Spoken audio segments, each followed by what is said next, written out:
Welcome back to another video. My name is Derek, and today we're going to be taking a look at this Samsung S22 Ultra. It was sent in because it's not powering after a repair attempt. The note says that there's an issue with the battery connector, so let's take it under the microscope and see if that's truly the case, and see if we can fix it. Let's get into the video.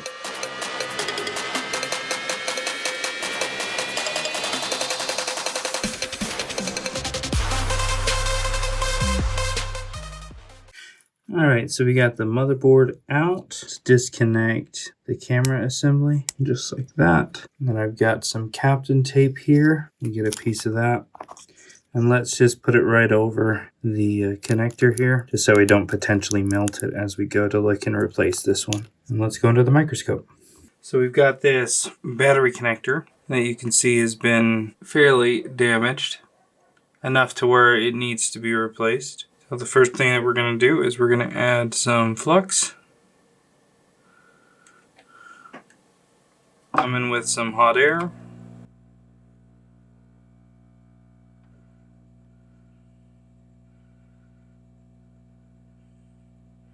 We're going to heat it up and watch for the solder to get liquefied.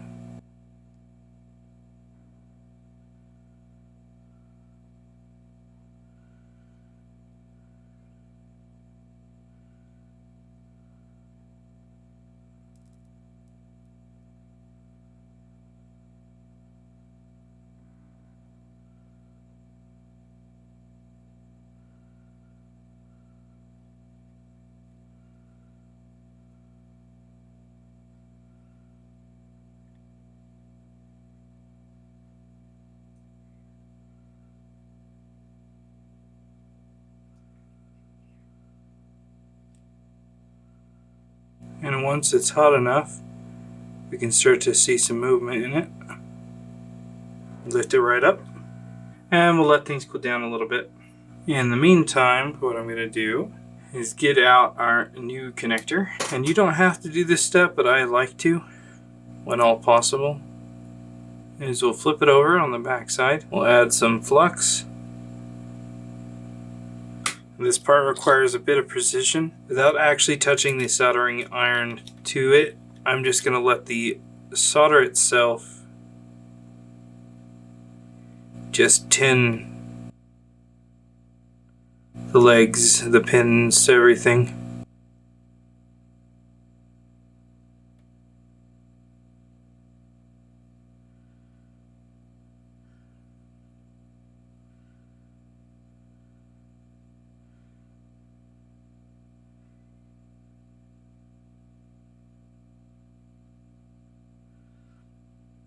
And then dead center, there are 4 teeny little pins that we're going to make contact as well.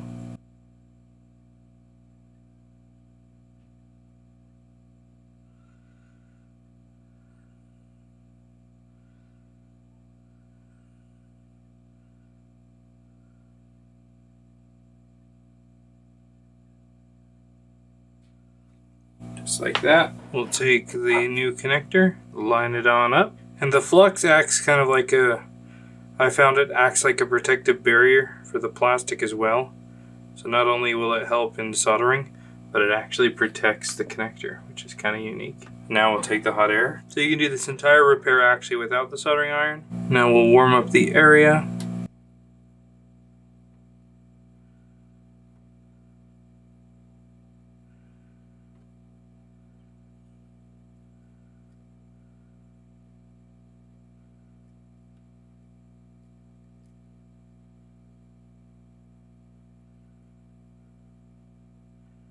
And the tinned legs will grab onto the solder and everything will suck down when it gets up to temperature. And we're partway there. Almost there.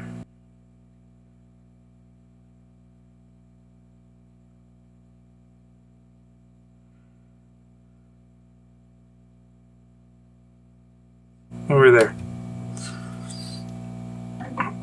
Let things cool down. Alright, and then we'll add some isopropyl alcohol.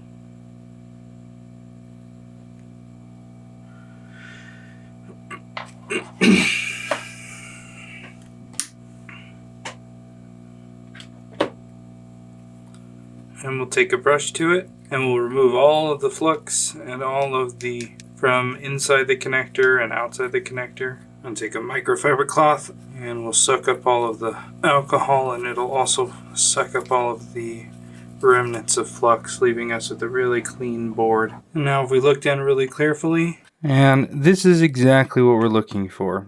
As you can see on the side, we've got a really nice amount of solder on each one of the pins.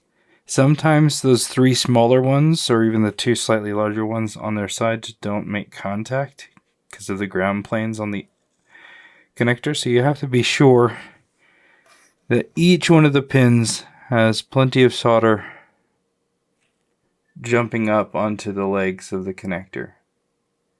Otherwise it's not going to work, and you're going to wonder why. You need to really take the time to look at each one and make sure they're all nice and good, just like this. Alright, now that we've replaced the battery connector, let's go and connect up the cameras again, just like that. Get all 4 connected. Let's put this back inside the frame without pinching any of the flex cables. Let's connect up basically any of the flexes that are above the board right now. Alright, so we're going to start putting back some screws as well before connecting up the battery. Well, I guess we'll connect up the battery and then we'll put back all the brackets, get everything connected up, get our loudspeaker back inside, put the pen back in. We forgot this guy goes under here. It goes first. We connect it and put in the SIM tray. Okay, and now we'll get the screws and we'll put a handful of them back, and then we'll go to testing. Alright, we don't have all the screws back in, but we have enough to test. Let's go ahead and power it on. Alright, there we've got the Samsung logo. It's coming on, and we should be good to go. Alright, there we go. We've got it all working again, powering back on. It was in fact the battery connector. And as you've seen, it's not something that's too difficult to replace. You just have to have the right equipment and know how to use it. If you have any questions about the technique, the tools, or anything that I did in the video, leave them in the comments below. If you enjoyed today's video, make sure to like the video. And if you haven't subscribed, subscribe so you don't miss out on any future videos. This one's all fixed and ready to go. So thanks a ton for watching. We'll see you in the next video.